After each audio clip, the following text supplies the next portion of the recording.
have a couple of books that were just spectacularly not good. This book lit my soul on fire. So traumatizing, I will never get over it.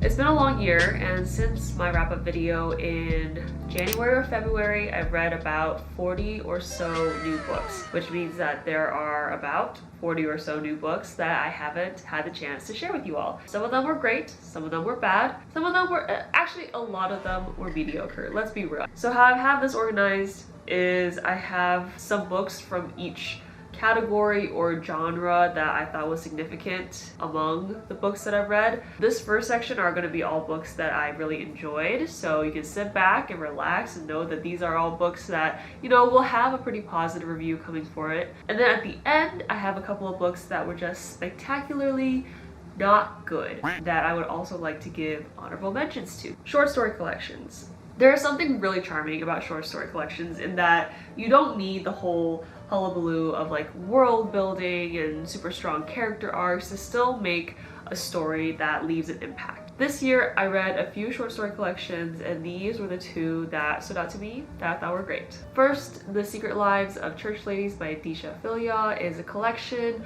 of 9 short stories following Black women who try to navigate their romantic relationships, familial relationships, while also trying to stay faithful to their church-taught moralities. This book is really about relationships in all its forms, romance, friendships, family, and it's a really big emotional roller coaster ride. It was one of the first short stories I read in the year, and it was one of the best that I read in a long time. The collection that I read recently was The Trees Grew Because I Bled Here by Eric LaRocca.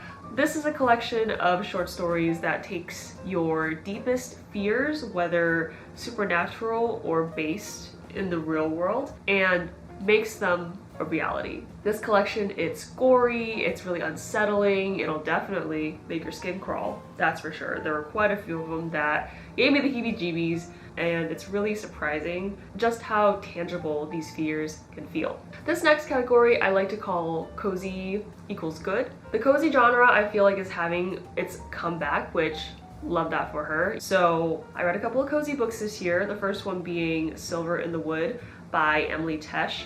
It's not technically classified as cozy, but I think it gives off cozy vibes because it has a very intimate, quiet, almost magical kind of folklore style of telling, and it feels like when you get curled up under the covers and listen to like a bedtime story, which is why I feel like it gives like cozy adjacent vibes. This book is a darker folklore style story complete with magical forest guardians, ancient magic, and also a budding romance. The next book is, I think, a true cozy recommendation. It's A Psalm for the Wild-Built by Becky Chambers, and it's cozy sci-fi. It follows a monk's journey to opening a traveling tea shop, and along the way they meet this robot that's trying to answer the question of what do humans need the most. I'm not gonna give you a ton of context for the story because this is a pretty short story. Just know that it's giving philosophical, gentle adventure about personal dilemmas, societal dilemmas. It's a very thoughtful book, and I think this is a series, so if you like the first one, there's more to come. And the last book I read is definitely cozy adjacent. It's not meant to be cozy. This is The Housekeeper and the Professor by Yoko Ogawa. This story is about a housekeeper and her son's friendship with this renowned math professor who is losing his memory. This book is about math. I'm sorry, I know, triggering topic for everyone, but this book is also about a relationship that really transcends time and age. Next, I want to talk about slump-breakers. So kind of revisiting what I mentioned at the beginning of this video, which is that it's been about 4 months since I was regularly posting, and honestly a big part of that is it wasn't that I wasn't reading any books, but I wasn't finishing any of the books that I was starting. I wasn't really rekindling that love of reading through the books I was picking up. But there were a few books and a few moments where I would find that one book that would suddenly spur my interest. I'd be into the story, I'm into the characters. In case you're also going through a slump, I thought these might be interesting to share. It shouldn't really be a surprise that a romance is on this list. I love going to romances for slump breakers, and Just My Type by Fallon Ballard was one of my slump breakers in the past year. This book follows two journalists who are competing for this coveted promotion position at a magazine, and their challenge is they have to write competing columns about relationships. One person has to write about staying single and being happy single, and one person has to write about making commitments to things and being a committed person. Basically, both of these columns tackle their individual challenges in relationships. For me, this book was great because it was just fun. It was light, it was easy, and a great banter. There's a few moments of levity, obviously, but most of the time, it's pretty fun and breezy all the way through. So I quite enjoyed it. I did gobble it up in like 24 hours, so would recommend as a fun slump breaker. So this part I'm a bit embarrassed to get into, but in February I had this great idea to do this challenge where I actually try to read a book a day. The context is that about a year and a half ago I did this video, and in the video it was basically trying to improve my reading speed, and I ended up averaging about a book's length per day in that month. So I thought it would be fun to see if I could actually finish one singular book every single day. Suffice to say, it was very difficult, and I read a lot of very mid books. By the way, if you're interested in what books I actually did finish during that month, which I came very, very close to completing that challenge, it's all documented on my TikTok, which is linked below. At the time, I was reading a lot of literary fiction, which, just gonna tell you now, very, very hard to get through when you have to read a ton of them a day. Literary fiction really should be read slowly, with care and with thought and with time, otherwise you'll just feel bogged down. But another slump breaker that I had in the month of February was a fantasy romance or urban fantasy, and it was Clean Sweep by Alona Andrews, one of my favorite writing duos. This book is about an innkeeper who's trying to keep her business afloat among the battling clans and magical creatures who always somehow find their way onto her property. This book is light in tone, it's funny, it's definitely got purposefully comedic moments,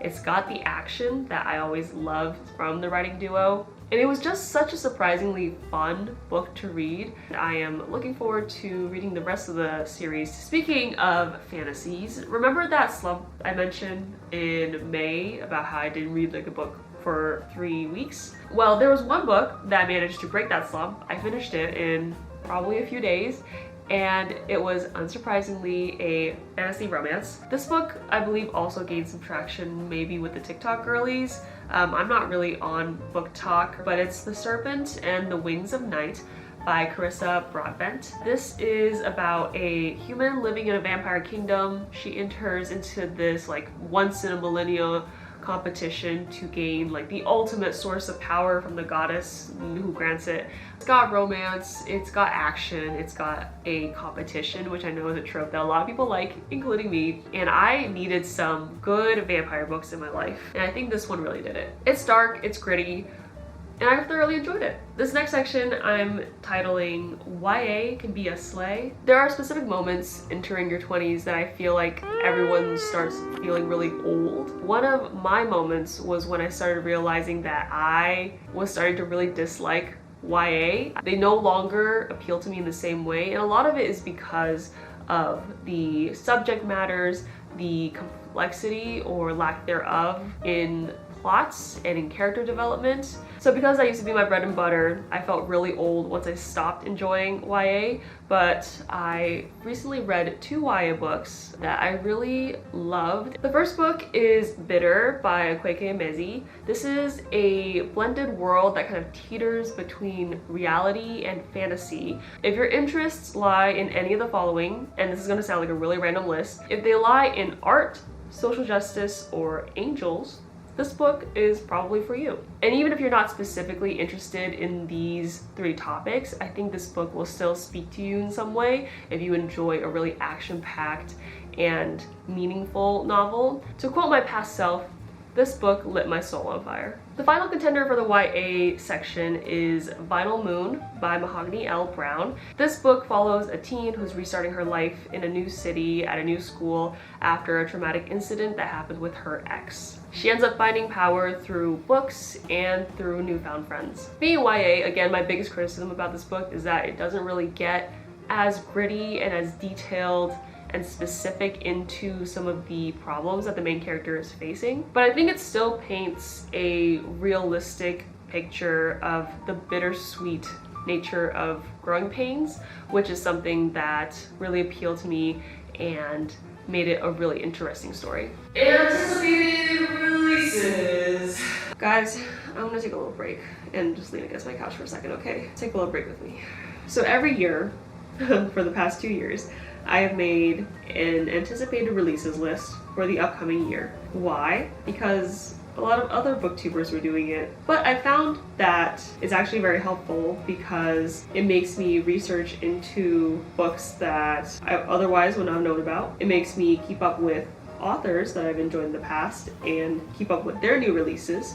So all in all, pretty good deal. I always have the best intentions when I make the list, I swear I do. But the list always kind of ends up like the romaine lettuce in the back of my fridge, forgotten and left to rot for about 3 weeks until I find it again. This year, I did end up reading quite a few of the books on my anticipated list. I wanted to share the ones that worked out that I really liked. Let me bring the book, actually. Okay. I'm really excited to talk about this book. I've talked about it incessantly, I think, and now that I finally finished it, I'm even more excited to rave about it. So that book is Yellowface by R.F. Kuang. I think by now my respect for R.F. Kuang is pretty apparent, judging by how many times her books end up on my favorites lists. This book is a departure from her previous works, which were rooted in fantasy. And this is more of a contemporary, can we call it suspense? But it's really more of like a criticism on the publishing industry in general. This book is about a white author who steals an Asian author's drafts of this epic war novel and publishes it under her name, and also kind of makes herself ethnically ambiguous to somehow give her justification for publishing this epic war novel about Chinese immigrants. This book is part character study, it's part very personal criticism, it seems like, from the author on the publishing industry. It's about race, it's about privileges, and it's also about how no one's really perfect. There's no hero in this story. Loved. So now that we've tackled an author that I've raved about incessantly on my channel, I want to take kind of a U-turn and go to a genre that I rarely rave about, and that is romances. Unexpected, I know, but I read a sizable amount of romances every year. Like, I don't ever really rave about how good they are or say, oh my gosh, they're the best book of the year. One romance that I really quite enjoyed was The Neighbor Favor by Christina Forrest. So this book is about a woman who's corresponding with her favorite author online, all the while not knowing that her favorite author is actually her next door neighbor. How that all works out, I also could not have guessed before reading the book. But once you read the setup and the reasoning for kind of the anonymity behind the author, it does make a bit more sense about, you know, the realism side of the scenario. One thing I really liked about this book is that it had an emphasis on great conversations, like actually building out the dialogue between the two characters when they get to know each other, which I feel like is something that's very underrated in romance novels. It was cute and it was steamy and I had a stinking good time. Revisiting old authors.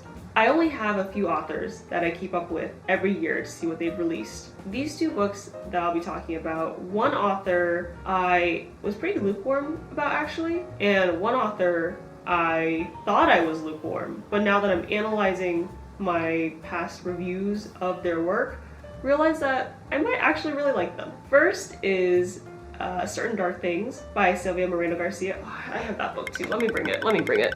This one. It's this one. Certain Dark Things by Sylvia Moreno Garcia. See, I have to be a good booktuber. Anyways, Certain Dark Things, which is a book that I believe she published quite early on in her career, and then it had kind of like this revival period where it got republished. This is a noir fiction. I think that's a genre, like noir films, but noir fiction, about a vampire who's escaping for her life from this gang that's chasing her. and the boy who just wants to help her escape. The book's vibes are kind of dark and distant, gritty, and also really impersonal in writing style, which is why I feel like the noir style of film is a really good visual and audio representation of what this book's feeling is coming off the page. This style of writing is definitely not something that I've enjoyed in the past. For example, Marisha Pessel's Night Film was a book that I think is very close in vibes to this one, and I definitely didn't enjoy that book for that aspect. But somehow in this book, that style is really compelling. When there are moments of warmth or positive emotions like loyalty or anything like that, they come through even more, and I think there's such a stark contrast that it feels heightened in that sense. Definitely give this a try. I think this is in her kind of typically moody style of writing. And the last book in this category is The Villa by Rachel Hawkins. So Rachel Hawkins is someone that I have read very extensively from. I've loved her since Hex Hall, then forgot about the author for a bit until she released The Wife Upstairs, which I think was her foray into like the adult suspense thriller genre. So once she kind of made that appearance, I got suckered back in, and I've really loved every single book she's released. I think I have read every single book she's released so far in this kind of adult suspense thriller genre. This book feels almost like two books smashed into one. So in this book, two author friends take an impromptu trip to Italy where they're staying in this villa that was once the site of a really famous murder. An up-and-coming musician had been murdered there in like the 70s or 80s, and that's what the villa had become known for. This book is great in that Rachel Hawkins always knows how to write a compelling story, and by the time you're halfway through, you have to finish it. You have to know what happened at the end. Guys, I really am getting really tired by now and really thirsty. I should have gotten some water. This is my last category, and I am gonna be a little bit more relaxed, if it's okay with you, to talk about books that have disappointed me. So we're gonna take a deep breath. Deep breaths. Deep breaths. And we're going to very zenly talk about some disappointing books from this year. The first book is You Made a Fool Out of Death with Your Beauty by Kweke Emezi. Now, we've heard from Kweke Emezi before in the YA category for Bitter, which was a great book in my opinion. This book is a romance, and quite frankly, it is the most unromantic romance novel I have ever read. This book is centered around a somewhat taboo love triangle and a very messy and unlikable main character.